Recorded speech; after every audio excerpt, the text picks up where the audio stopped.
Ternyata aku laku nggak jadi bangkrut karena di akhir Februari kemarin OJK sudah mencabut sanksinya. Ya, mungkin buat kalian yang belum pernah tahu ya, kemarin tuh aku laku itu sempat kena sanksi. Kalau nggak salah di bulan apa ya, Oktober, September atau apa ya, akhir-akhir tahun lah.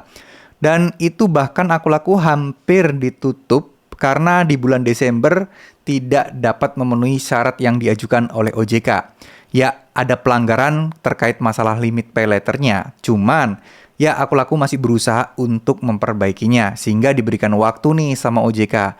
Tapi ternyata OJK sudah melihat aku laku memang ada perbaikan dan OJK kembali lagi memberikan izin aku laku. Ya, seperti dugaan sih ya.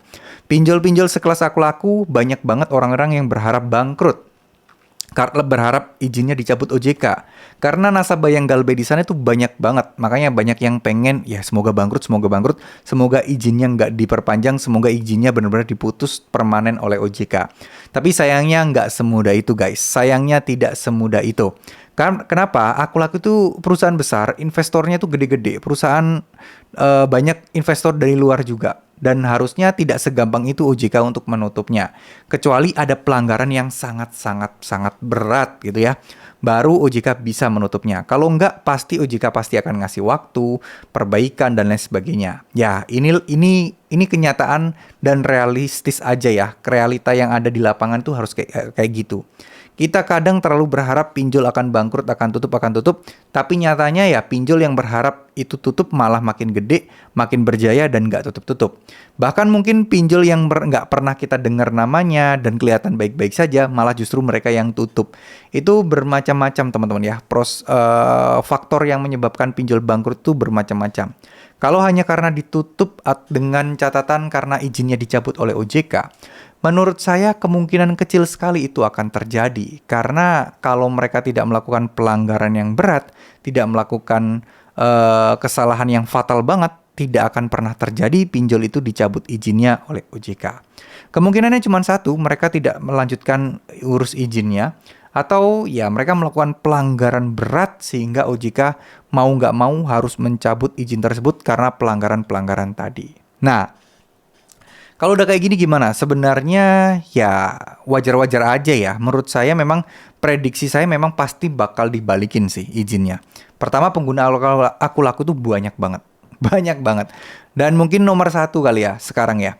Tapi kalau makin kesini banyak korbannya ya itu udah pasti. Adanya pelanggaran-pelanggaran kemungkinan besar iyalah. Karena kan semakin banyak kemungkinan untuk adanya pelanggaran semakin banyak juga.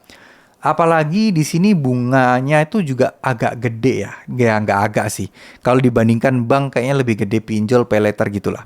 Tapi ya kembali lagi lah. Karena kemudahannya tadi itu banyak nasabah yang masih percaya untuk mengajukan pay later di aku laku. Sehingga ya dia pasti bakal terus berjaya. Dan kalau dipikir-pikir apakah aku laku untung apa enggak karena banyak yang galbay, buktinya masih bisa hidup, masih bisa berjaya sampai sekarang, artinya ya masih untung lah. Ya, jadi terkadang kita mikir, wah banyak yang galbay, harusnya kok bangkrut. Tapi kenapa kok nggak bangkrut-bangkrut? Ya, yang kalian tahu adalah yang galbay. Yang bayar di luar sana kan tidak terendus dan tidak tercium oleh kita. Jadi ya pasti akan kelihatan begitu-begitu saja. Ya, oke. Semoga apa yang saya sampaikan ini bisa sedikit memberikan informasi juga. Jadi buat teman-teman yang galbay di aku laku, bukan berarti informasi ini menjadi berita buruk lagi buat kalian. Enggak, saya pengen itu kalian mengabaikan semua berita-berita kayak gini. Fokus aja untuk memperbaiki ekonomi kalian, bekerja lebih keras, mencari penghasilan tambahan, itu akan jauh lebih baik dibandingkan memikirkan kapan aku laku bangkrut. Ya, teruslah berdoa, semoga doa kalian segera terkabul ya, amin amin ya rabbal alamin. Jangan sampai putus asa, insya Allah semuanya akan baik-baik saja. Tetap ikhlas dan pasrahkan semuanya dan berharaplah dengan pertolongan Allah Subhanahu wa taala. Amin amin ya rabbal alamin. Terima kasih. Wassalamualaikum warahmatullahi wabarakatuh.